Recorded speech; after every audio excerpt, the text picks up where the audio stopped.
Hey guys, what's up? We got us another quarterly update for Diablo 4. So sit back, relax. We're gonna be here for a while. Enjoy. So, I have no idea what this update is about. Let's read and find out. So, March 29th. This was, what, 2 days ago. Alright. Hello and welcome to the first Diablo 4 quarterly update of 2022. We hope you enjoyed last quarter's update on systems, itemization, and visual effects. That blog and our previous updates are available if you missed out. The last update was really cool. We learned a lot of cool stuff. It was somewhat impressive, let's say, right? Let's stay positive. It was impressive. So, hopefully that trend keeps on going.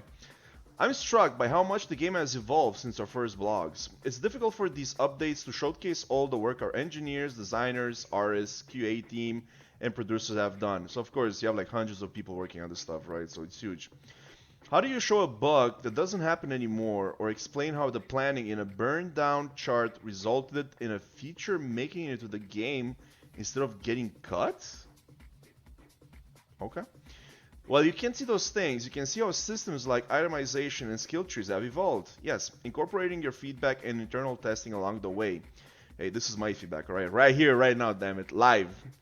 You can also see how much closer we're getting to our artistic and thematic targets of dark, low fantasy, gothic horror. I think they did an excellent job about this. This is really good. What we've seen so far, it looks pretty damn amazing. It looks dark, it looks gothic, it looks pretty awesome. And keep in mind, the images you'll see today still represent a work in progress. Many artists need to work together to deliver Diablo 4 with the top-tier visual quality we can be proud of, and the promise of an immersive world you can wander through and enjoy getting lost in. The seamless game you play is a composition of many layers of art and visualization, from lighting to environments to props and interactives. Today, we have artists from many of these layers here to talk about their craft and everything that goes into building the world of Sanctuary. So I'm guessing today's quarterly update is about the art, which, like I said, so far has been looking really good. So let's see what they have to offer. We hope you enjoyed this update and look forward to your thoughts and reactions. We have exciting things to share this year, and we're grateful to have you with us on this journey. Thank you for playing the game we make, and without further ado, artists. Joe Shelley, Game Director, Diablo 4. We got an image here. Wow. I like the graphics. They look very crisp. Very detailed, right? You got the stairs, you know, they're made of like different stones and stuff. You got some statues. Even the statues, they're like highly rendered, I guess you could say. Check out the walls. And again, once again, the lighting, the shadows, everything. The character looks good. It looks very nice. Looks very nice. Okay, so let's start with Chris Ryder, art director, environments, Diablo 4. The team has been hard at work, and we're excited to take you behind the scenes on how we've developed the environments of Diablo 4.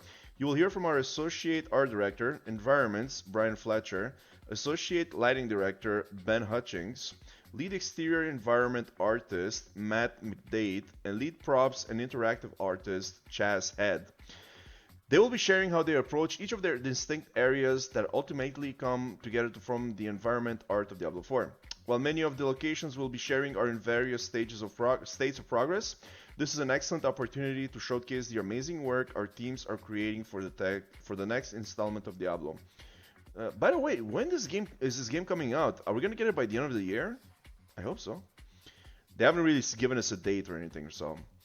The environments of Diablo 4 cover a lot of territory and visual real estate of the game. 5 distinct regions and hundreds of dungeons that you'll experience. Hold on. 5 distinct regions. So I guess that would be like Diablo 2 plus expansion. So in Diablo 2 you had the field slash forests. Then you had the desert. Then you had the jungle. Then you had hell. And then you had the barbarian lands, right? So you had a mix of everything, right? And in Diablo 4, you had, once again, fields, forest, sand. Shit, what was Act 3? I forgot.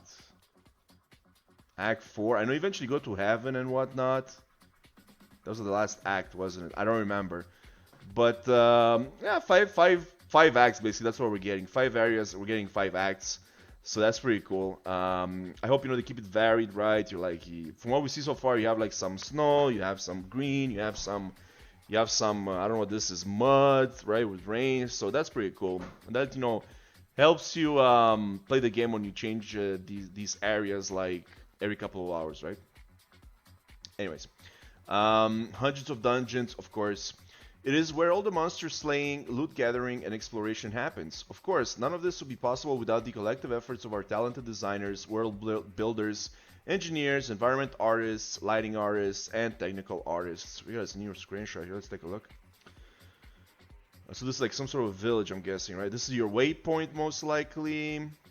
You got some NPCs. Again, very like, it looks very cool because, the rain and a lot of mud. You get some candles and stuff, a campfire.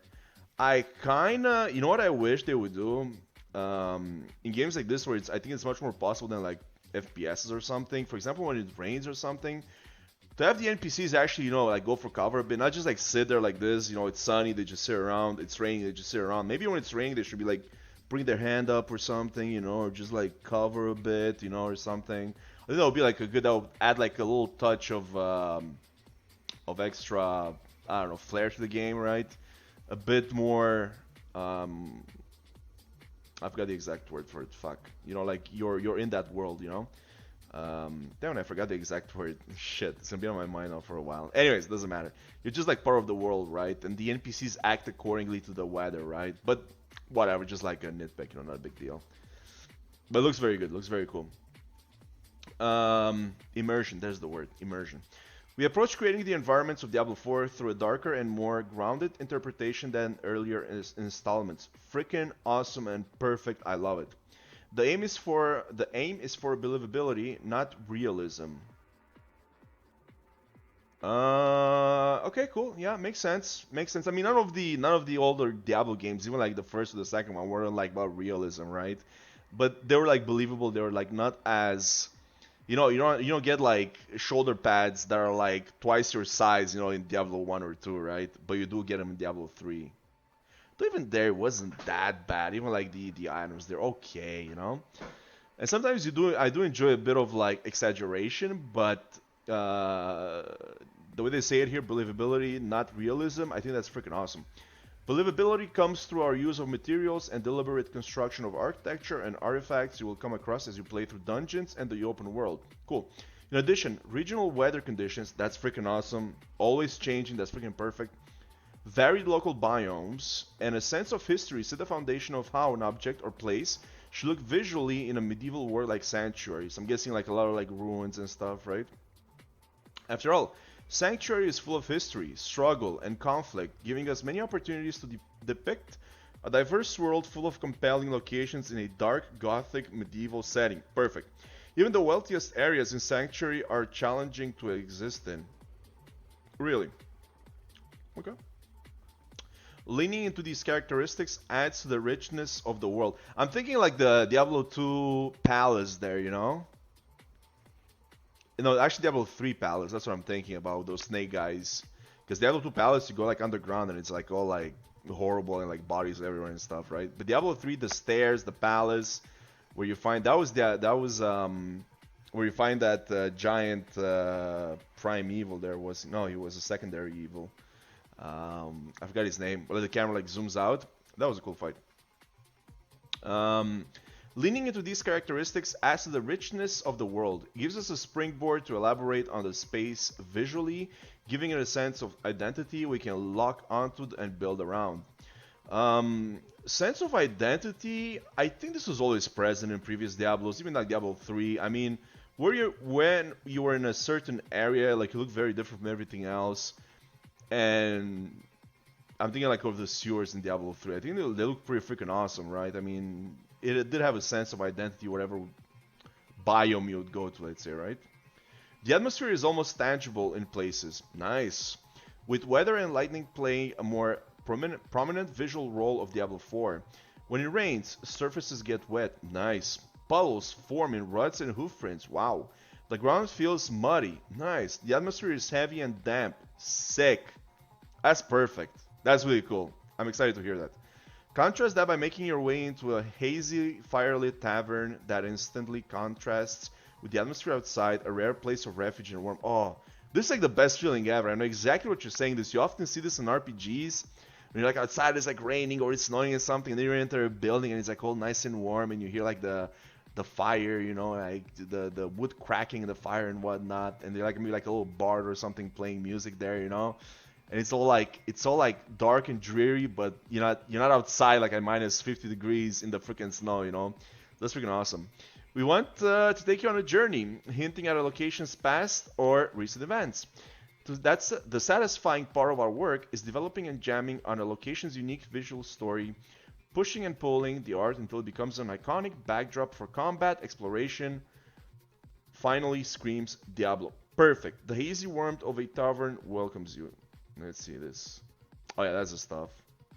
Again, it's like this is what's cool about it, right? I really enjoyed the art style. It's really freaking good. So everything you're picturing, like outside is like raining and it's like cold, right? It's dark.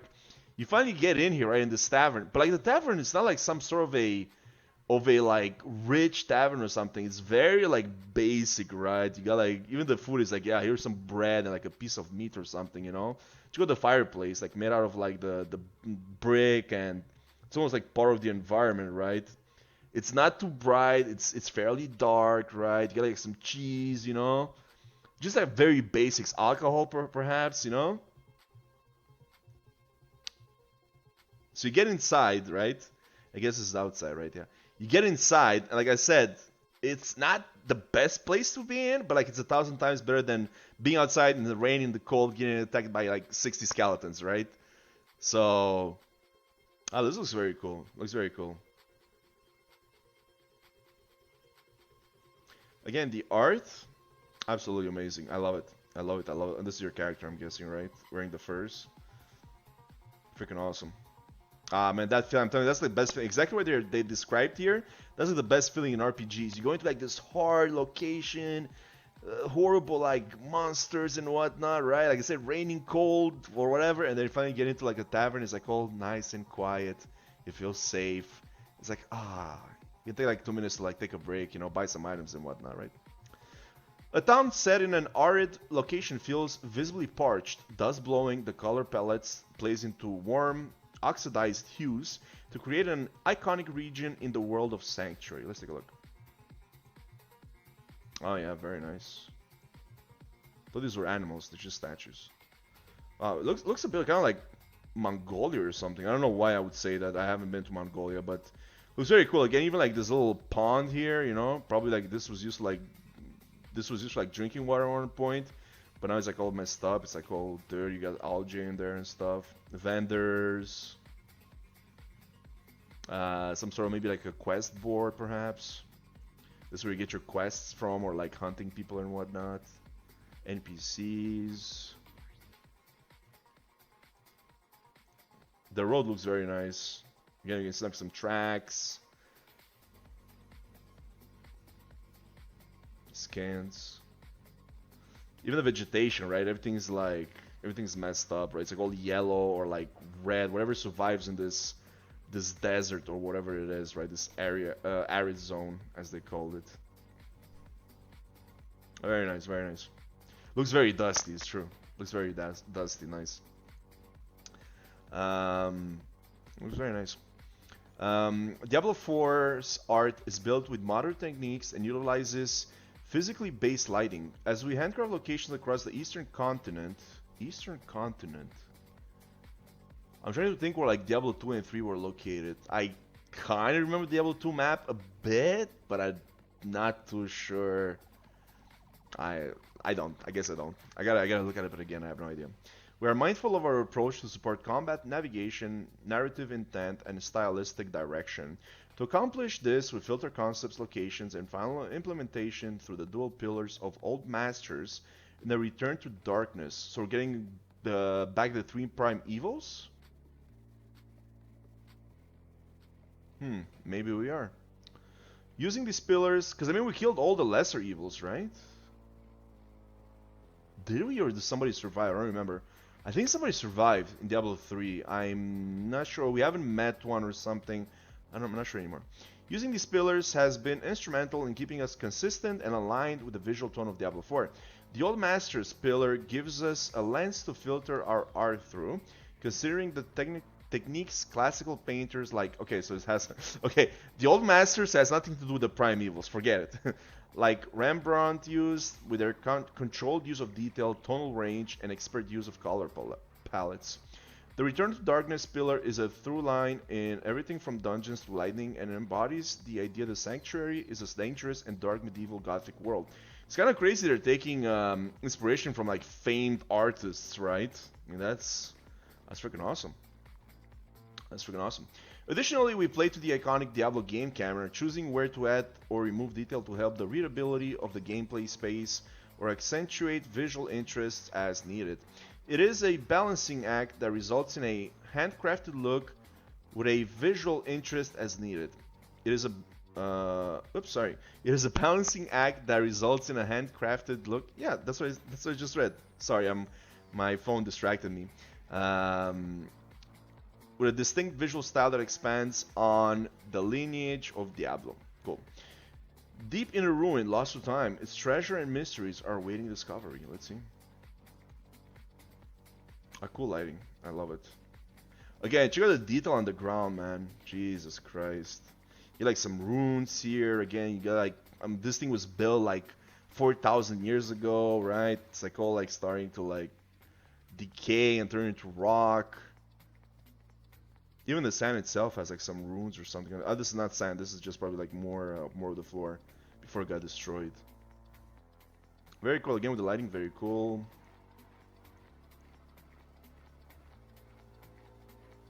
Mm-hmm. Very nice, very nice. Like a lot of dust, right? You expect a lot of dust in these places, or like particles, right? A lot of detail. Again, I hope you can still see this detail, or it's enjoyed as much when you're fighting like 6,000 monsters on the screen, you know? But listen, it looks freaking awesome. The art is top notch. It is exciting and inspiring to see the daily progress and hard work the environment art teams are creating.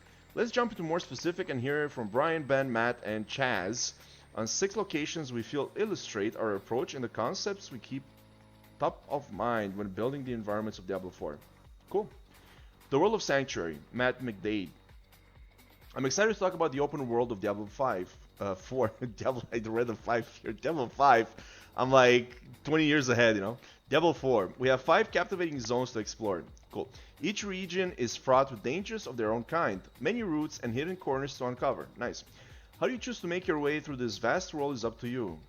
Also, you get to choose like which world you can go to? Is this like some sort of a Mega Man choose your stage kind of thing? Like you start in the middle and you can go like all any of these locations? Nah, I don't think that makes sense because they probably have to be like level gated. I mean, they're just like saying that like, you know, like you can go to any world doesn't mean you're gonna progress through it though. Then again, it says your way, so I don't know. The art and design teams have constructed a contiguous world where you can roam from coast to coast or high up to the glacial ridges. For the environment art team, we want to ensure each handcrafted location is distinct and immersive. Looking through the Diablo 4 lens that Chris alluded to earlier, the environment art, interactives, and lighting teams strive to hit a tone that supports the Return to Darkness pillar. So I do enjoy these pillars. They're very cool. Return to Darkness sounds awesome. So it does say here, what does it say? It says from like coast to coast, glacial ridges. I think it was just a bit of the glacial stuff in the last quarterly update, right? We got something here. Scos Glen Coast. I think we've seen this last time, no? Let me just pause this for a second to check it out. Oh no, we didn't. Is it HD? It is. There we go. Very wet. A bit of green, a lot of mud, which looks really cool. The weapons look freaking awesome.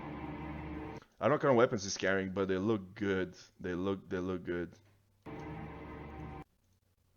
Damn it! How do I close this? There you go. Water.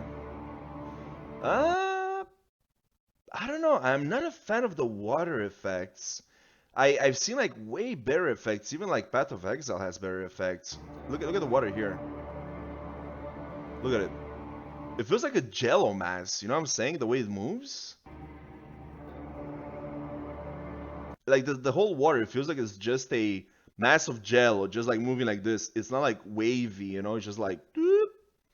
It's not like waves going in towards the coast and like going back. It's just it's a massive jello. I don't know if it's final. Then again, it's not final. It says right here. I hope they change that. It looks okay, like whatever. But see, like this one looks fine. I think this one looks fine. It's just the ocean looks weird. Ooh, a jump. Okay, it's some sort of a mace. Very nice. Once again, the detail is freaking amazing. A ladder. And some sort of a enemy who's not engaging.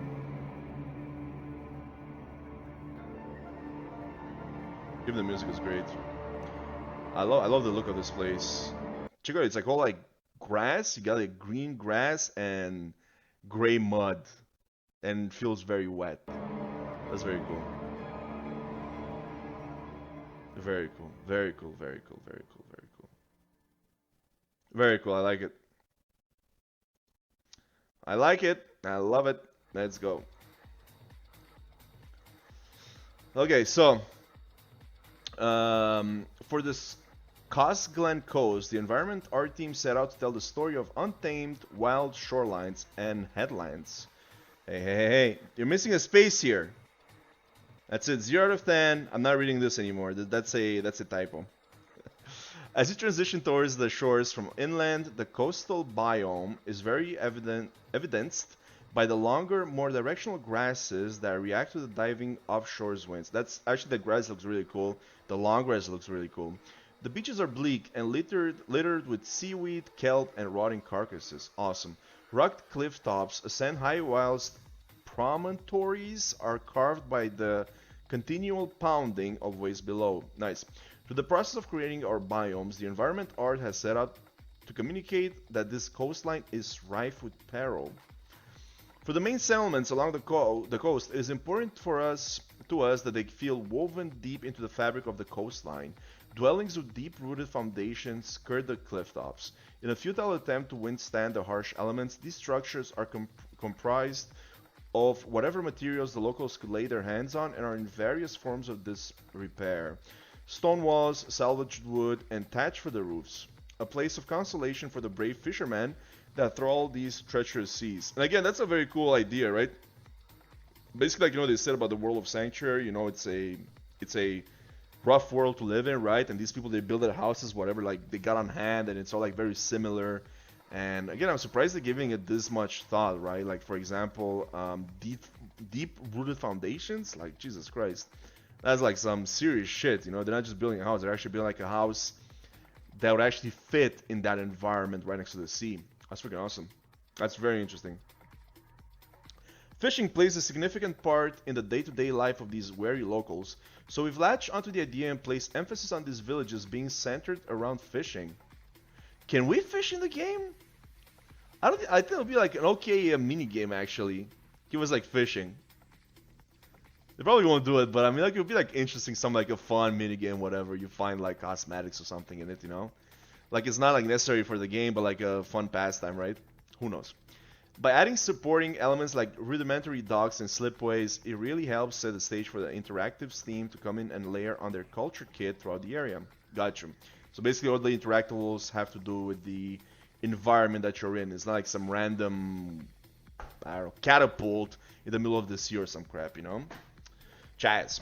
Many of the props here are dynamic. The ship swaying in the ocean waves, the fishmonger's nets hanging to dry in the marketplace. Oh, nice. You also got ships? Maybe you're gonna see them like in the distance. Our main purpose here is to breathe life into the awesome architecture and terrain work. Our props and culture kits help provide the tangible, real-world scale that the Diablo world represents. The drowned culture kit here is all interactable or breakable. When we set up these props, we push ourselves in terms of destruction. We use a constraint system to hinge specific pieces together. This allows us to orchestrate distinct, realistic, and variable types of destruction. So basically, you got like whirlwind. You're going around the environment, killing enemies, but at the same time, you're also destroying whatever house you're in or whatever's going on, or boards, or whatever the hell is hanging around there. You know. We do our best to tell the story of what happens here. The drowned dredging with them hordes from beneath the sea, littering their conquest with relics of long-lost cultures as they raid across the beaches of Sanctuary. The drowned sounds freaking awesome. Ben, as you explore Diablo's 4 open world, you experience a lot of variations in the lightning and weather.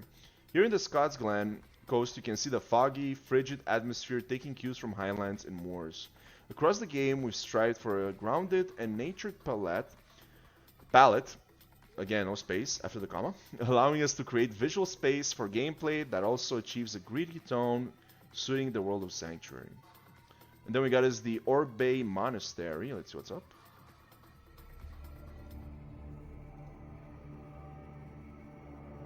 So this is a lot more dry. Got giant statues, and looks like something out of like Star Wars with the Jedi, right? But of course it's not.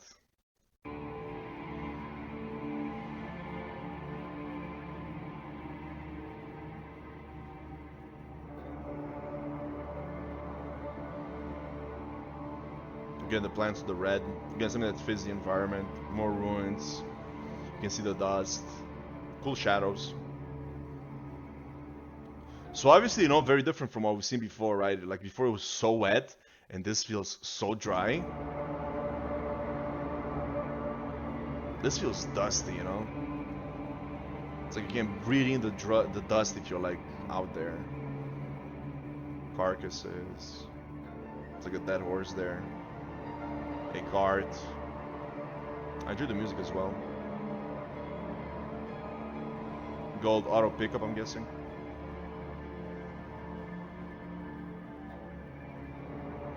So you see when you have like such an environment where everything's like gold or brown or yellow or maybe like a bit of red, then you have like a green window and like it really stands out, you know what I'm saying? And this makes sense here because it's artificial.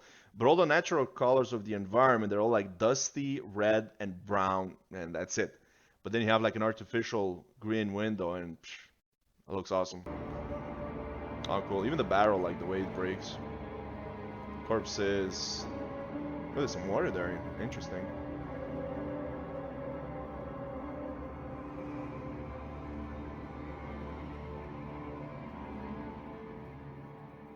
Very cool. Very cool. Again, day and night between the two environments, right? So, huge difference. And that's what keeps the game interesting as you play through it, right? Matt, the Orbe Monastery is an isolated and secretive feature in the rural dry steppes. While the Zakaroom's presence has diminished, this is from Diablo 2, right? I'm not sure if they were in Diablo 3 as well. These guys were from the... Were these the guys from the jungle? I don't remember. The Orbe Monastery carries evidence that places of worship for the Zakaroom can still quietly function. Since the location here is the desiccated plains of the dry steppes, we aim to push the notion of dusty grasslands with sparse vegetation. Yep, we made a conscious decision to add dark rocks that complement the pale blonde and rusty grasses. Poplar and saxol trees, I don't know what those are, but I'm guessing some sort of a special tree that grows in the desert or something, cling to the ground, which really helps provide parallax movement on screen. This contributes to greater depths as elements in the foreground move quicker than those further back in the scene. Nice. To help provide extra visual interest in the region, the environment art team created a salt flats biome. Nice.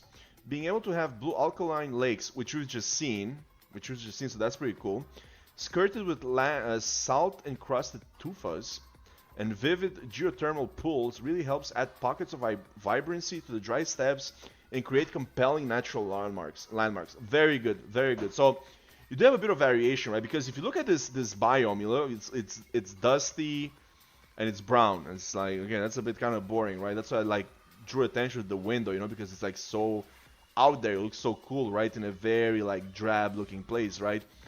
And if you also think about it like Diablo 2, right? You think about the desert. I mean, that's all it was. Most of the Act 2 is just desert. Just desert. There's nothing else. Just lands and stages upon stages of desert, right? Eventually you get to the palace and so on and so forth, right? But otherwise, just desert. Eventually, you get kind of bored of watching the same thing over and over again. So the fact they placed in like some lakes, alkaline lakes, right, and like some geothermal pools and whatnot, that's freaking awesome. That's really good. I think that's what we saw here was actually a geothermal pool. So this actually like helps out, makes these places stand out from the usual like dry, arid landscape. Against the efforts of the Zakarum worshippers, and like many of the buildings in Sanctuary, the Orbe Monastery is in a state of dilapidation, of course. It is a goal of ours to visually communicate that whilst this place is in the early stages of ruin, it was once a prominent base of learning for the Zakarum monks. Compared to the native architecture in the dry steppes, the Zakarum architecture is more distinct and refined.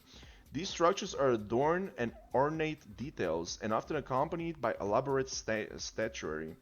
Chaz will elaborate more on the interesting relics that can be found on the Zakarum estates. Cool. So yeah, even they said right, these ruins are even more detailed than everything else. So that's pretty cool. Chaz. Many followers of Zakarum come to pilgrimage in Orbe Monastery. Caravans along the road reinforce this idea. Making these wagons explode is always a fun time for sure. As you can see, it has fallen on hard times. Much of the storage and keepsakes of the Zakarum have been laid to waste. You can pick through the ruins of the abandoned monastery. Perhaps there are still treasures to find? I'm sure there will. As you venture outside the monastery into the geothermal region, many of its natural inhabitants to contend with. If you look closely, you'll find their dwellings among the cliffs. Some sort of animals and whatnot, right? I'm also thinking like this Orbe Monastery actually says here,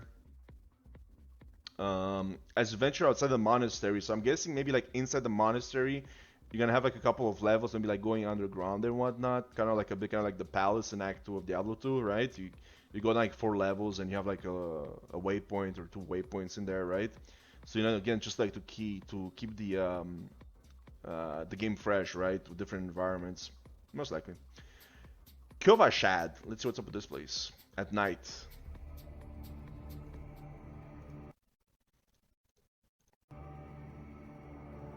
Okay, so this is like the cold area, right? Got some snow. Right. Ah, looks cool. Again, the lighting effects, really nice. The guard, I'm guessing this is like a friendly town. Again, it's cold.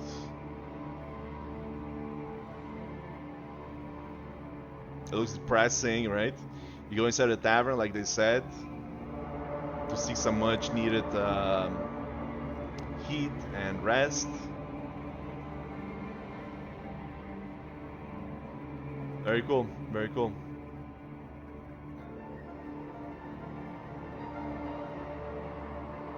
Yep, time for combat. Reminds me a bit of Act 5 from... No, it wasn't Act 5 from Diablo... Well, Act 5 from Diablo 2 and was it Act 4 from Diablo 3? Where you fight out of the fortress?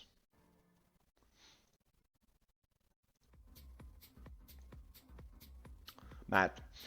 Our goal with Kyovashad is to really drive home the ideas that this medieval settlement feels oppressive, frigid, and harsh. Yep, absolutely. However, we will still need to convey that this is a place of refuge afforded to those who reside within its boundaries. Again, it reminds me of the Act 5 Diablo 2 town there in the Highlands, right? The barbarian town. This is a militaristic settlement, so it is important that we give it a heavily defunded presence straight off the bat. We believe it appropriate to provide a gradual build-up of smaller defense structures upon approach to the settlement. Nice. Doing this hints to you that something greater lies ahead. Upon reaching the gates, you are confronted with steep stone, perimeter walls, and a deep cavernous moat that wards off any unwelcoming visitors. Nice. You're gonna need that against the hordes of hell, right?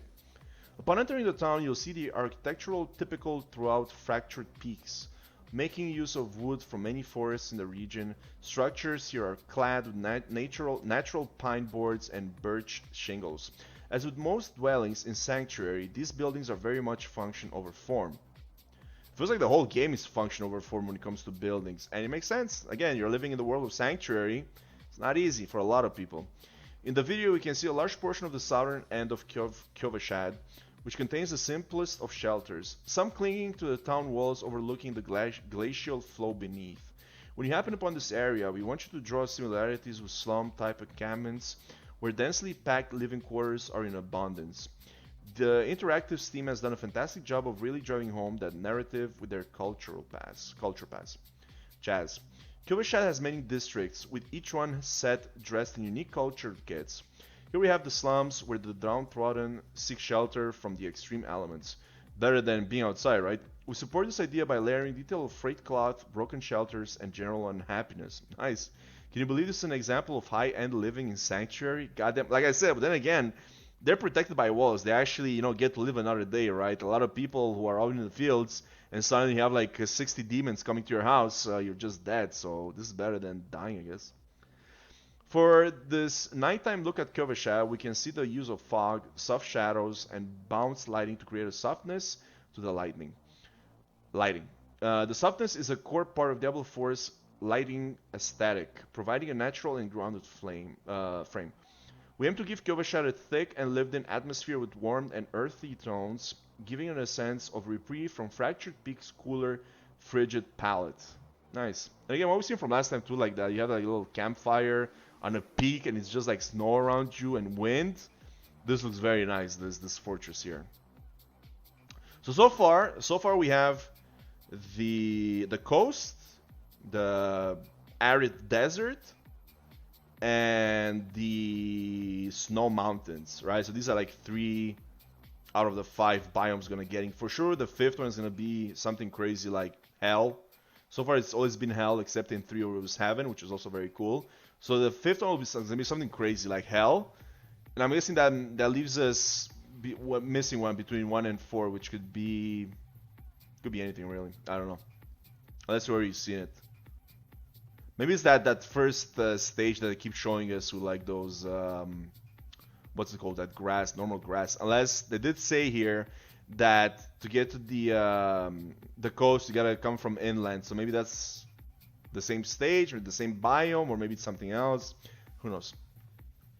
Dungeons of Sanctuary, Brian. Dungeons are still that randomized content that you know and love from previous Diablo titles. Yep. However, we added new and exciting features that allow us to make even more dungeons across the world of Sanctuary than ever before. In order to support over 150 plus dungeons, we had to shift the way we make environment art so that it's flexible enough to be used in multiple locations and not just in a single dungeon. We break it all down into what we call tile sets. We would like to share with you a handful of our tile sets and a few ways we can mix and match them with props, interactives, and lighting to create dungeons that are varied, handcrafted, and yet procedurally created. It takes a lot of work from many teams to make a dungeon, and we are proud to show you what we've been working on. Forgotten places in the world. Oh, let's close this.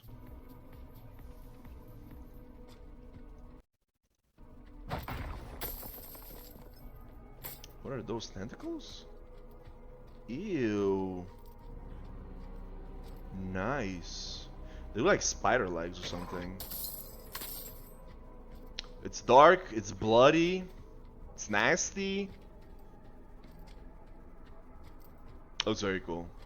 Looks very Diablo-like. Are those guts over there? What the hell was that?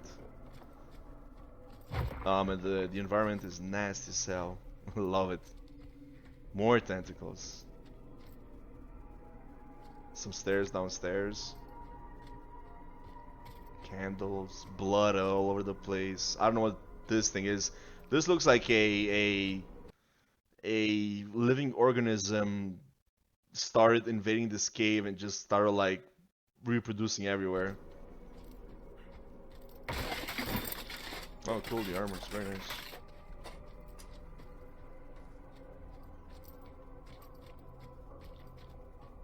Ew, ew, ew. I love it. Wow. Again, a lot of blood and whatnot, so that's pretty freaking awesome. Very cool, very cool, very cool. Brian, this tile set is an example of how we have returned to darkness. Oh, definitely. We want to take you deep underground and kill you, deep underground, to the darkest recesses of Sanctuary, where mysterious and gross, I agree, corruption has taken root. That's exactly what I said. I should have said corruption. Damn it. But anyways, that was close enough. The ancient temple is a great place to push some primal horror vibes. Where's my music? Thank you. The fixed camera is one of our best tools since it allows us to place assets in the foreground without blocking the playable space. Yeah, that looks pretty cool, yeah. Because we always know where you're looking, we can dial in and customize the layouts, vistas, and foreground elements to make sure there's a good composition. The spider legs, they are spider legs, are placed in specific locations to their unnerving silhouettes twitching in the background. Seriously, why? Why does such a thing as exist? It's freaking awesome. Our dungeon design counterparts give us some great layouts to play with, which allows us to push the depth of each scene. We want you to have the impression that the dungeon goes on forever, and you're only seeing a small part of a large underground labyrinth. That's why we saw like those stairs downstairs, right? You can't really get to them, but they're part of the background, right? And the background is really cool. Like it gives you like this idea of a very large area in the background. It's not just like ground that you're seeing, right? Kind of like in the previous games. You actually have like backdrops on like huge areas and whatnot. So Diablo 3 um, was not bad in that sense, in that area with those giant monsters chained up and stuff. I forgot what it was called. You fight one of the bosses there, the Spider Queen or whatever the hell she was. Again, I haven't played in a while. But I think that place too is fairly like open and you can see like a lot of the background and whatnot. But this is good. This is good. This is great. Um, Chaz. The props and interactives teams seek to maintain the mystique and horror settings Brian described.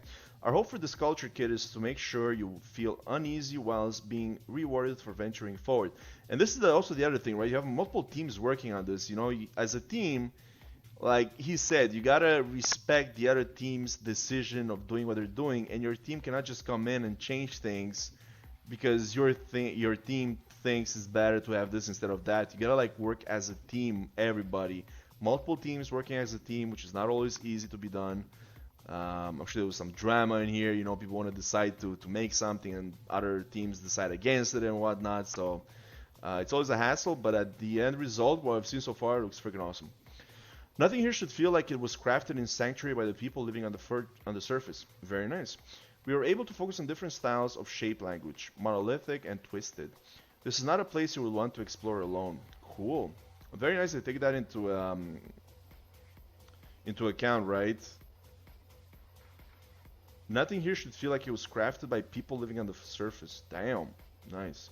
Again, these are like some next level ideas, you know what I'm saying? Like this is like that's how you innovate something with these kind of ideas. Not just like, okay, let's make a dungeon and yeah, the dungeon takes place like 800 kilometers to the middle of the earth and it's all like human houses and whatnot. You know, it's like it doesn't make any sense, or human structures. It's really like it makes to have this kind of like to have this kind of idea, these kind of ideas, like you need to innovate, and that's freaking awesome. I love it. I'm actually excited to see this from Blizzard. That's insane. Ben, here we can really see our embrace of Diablo 4's core pillar of a return to darkness. Our aim is to subtly lead you through the dungeon while revealing fantastically grotesque forms. Ew. In dungeons like this, we focus a lot on silhouetting the player's space and giving the scene a sense of scale and depth.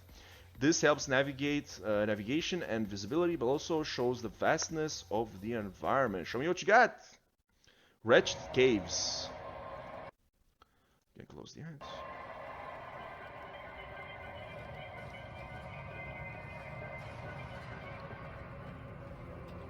Come on, HD, get started. Okay.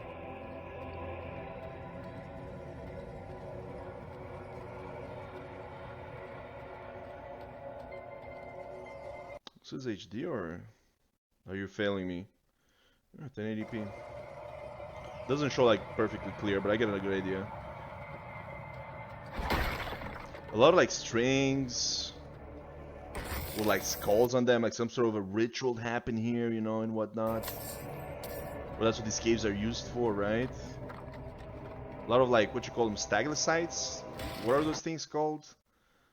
They look pretty cool, they're like all over the place.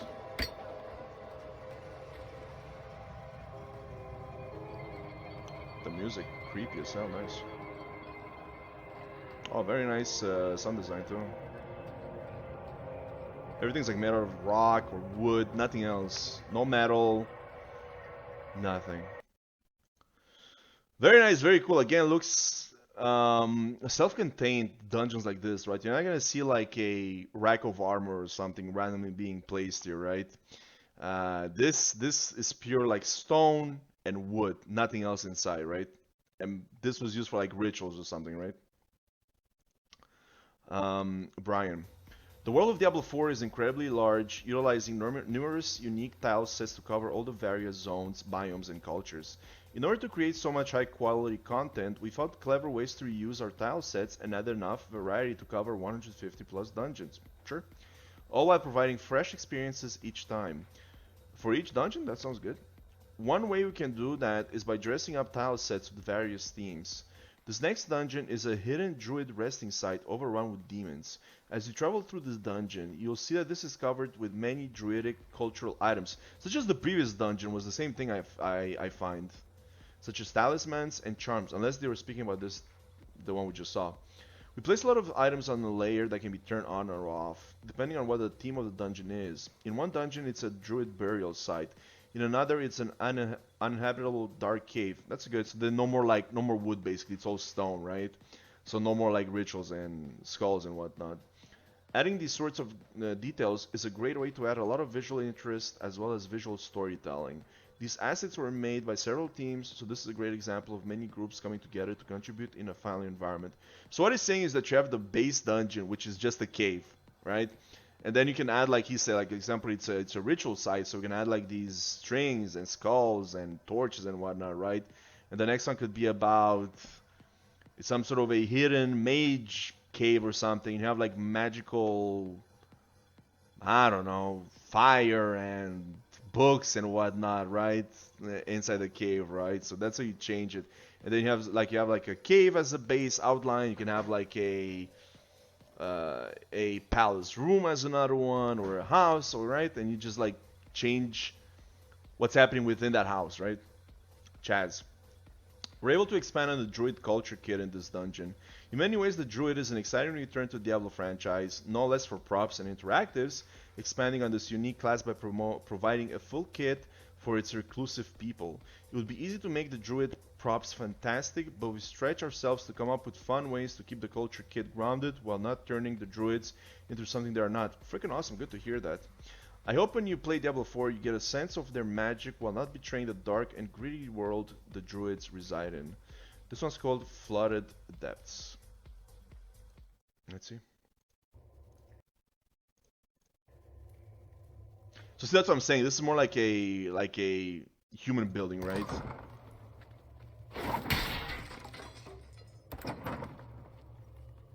Got like wooden floors, doors, furniture perhaps, torches.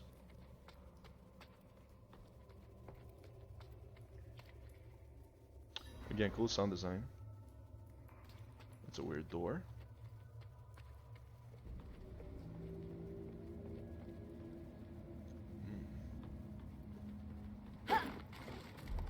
Oh shit, you can actually do that?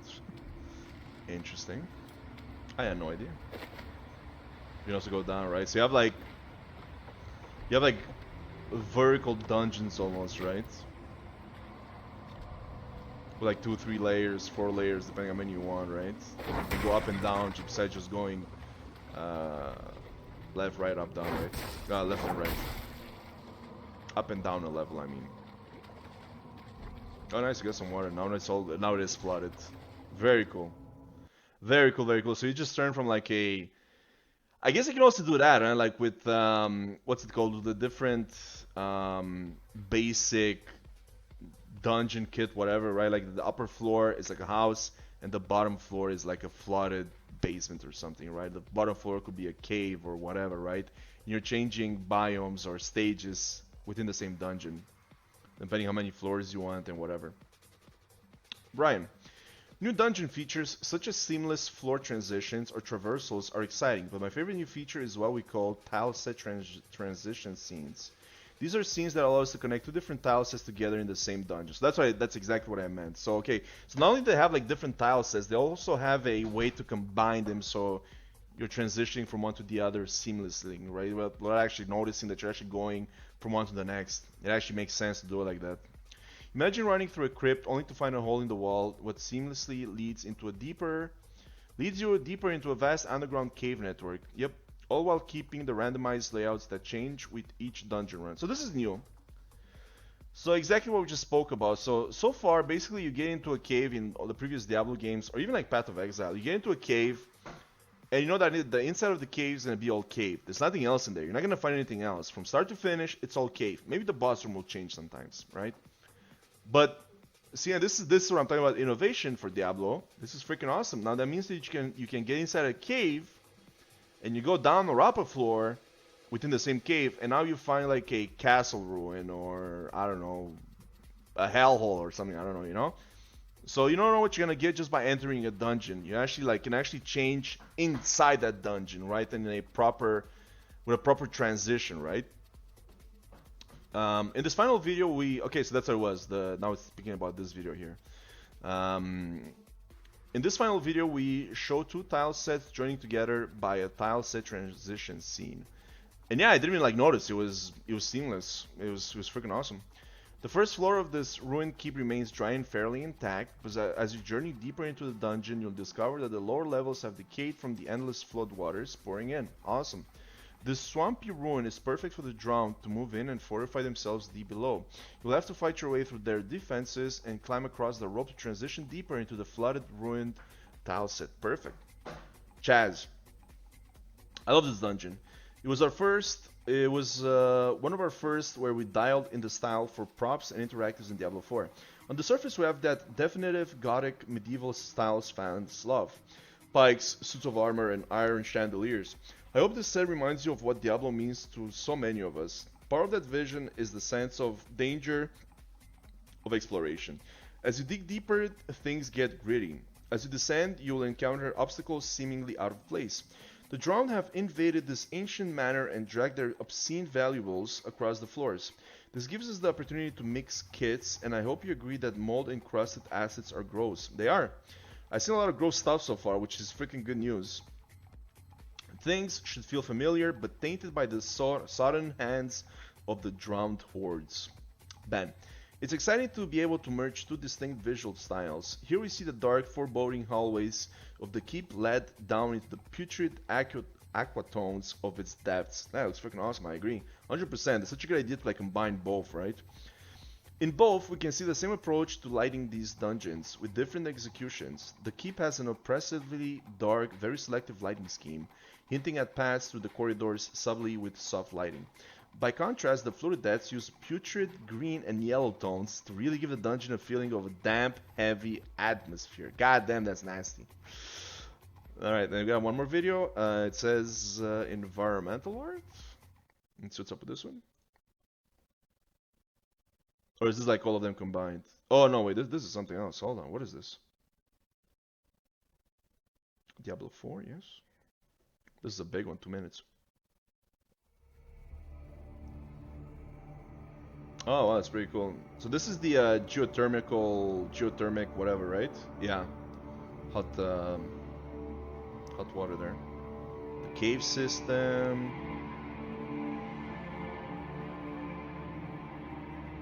The coast. Everything looks very desolate. I love it. Some sort of village. Oh shit! Check out the face. That's a face right here. Nice. In the mountain. The houses look sick. Some sort of a building. Maybe where the mayor lives or something. The chieftain. Cool sand caves. Very nice. Loot Golem. Golem was it? From Diablo 2? Okay, this is all we saw before. Very nice, very nice. At night.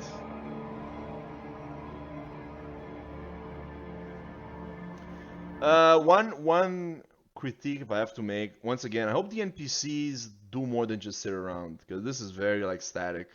If you look at the NPCs, right? Like, not only do they stay around, stand around, but they'll have like the same stature, right? They're all just standing there, like looking at something. I don't know. They're just like fucking mesmerized by something off screen, right? Again, pre-alpha, not complete. They're not done yet. But it would be cool if they would actually work on the NPCs a bit to make it more realistic. Even though, again, you're not gonna notice them that much, right? Again, that's a waypoint right here.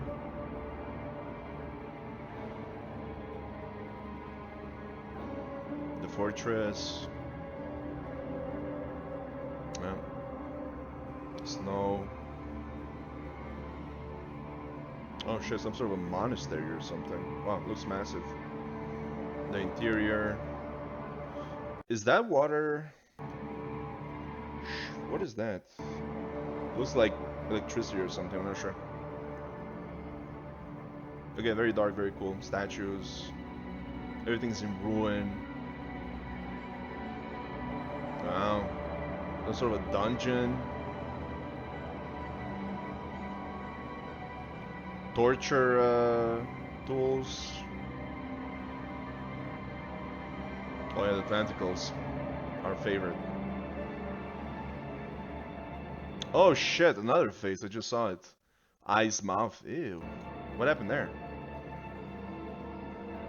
Is that a waypoint as well? I guess so, huh? Different type of waypoint to fit the environment. A lot of like giants. I guess that's what happened with these tentacles. That's where they come from. Once again, ew, looks freaking disgusting and I absolutely love it. It's perfect. That was a quick overview of how we approach the environment art of Diablo 4. We love creating the stage for all the action while still delivering subtle visual cues that make Diablo games so iconic. Lastly, it's not too often that we get to share and appreciate the incredible work of our teammates and the progress of Diablo 4. We're glad you stopped by for a look and hope you are excited about what you see. Thank you for joining us and keep an eye out for the upcoming blog update next quarter, the Diablo 4 team. So, yes, I'm excited about what I'm seeing. This is a step in the right direction. The environments and the art look freaking awesome, and I said so last time when we saw the armors and whatnot, the weapons, mostly the armors. And yeah, it looks dark. It looks everything's ruined. Like everything's like has been destroyed hundreds or thousands of years ago, and everything's been left like that. People living in this world have a very hard life, and you can see that through the environment they live in, right? So that's very cool. That's very like depressing, you know. That's very like Diablo 1 and 2, let's say, and 3 as well. I can't say otherwise. And it looks freaking cool. Again, the art style of this game looks freaking awesome. Okay, now this is something that I trust 100%. It feels like the people behind it have some very good ideas. I see some innovation. I see some, again, like new ideas, like for example, combining the tile sets. That's freaking awesome. And I'm sure they're very excited to work on this title. I'm sure there's a lot of like talented people working on this when it comes to art design, at least from what we've seen from this blog here.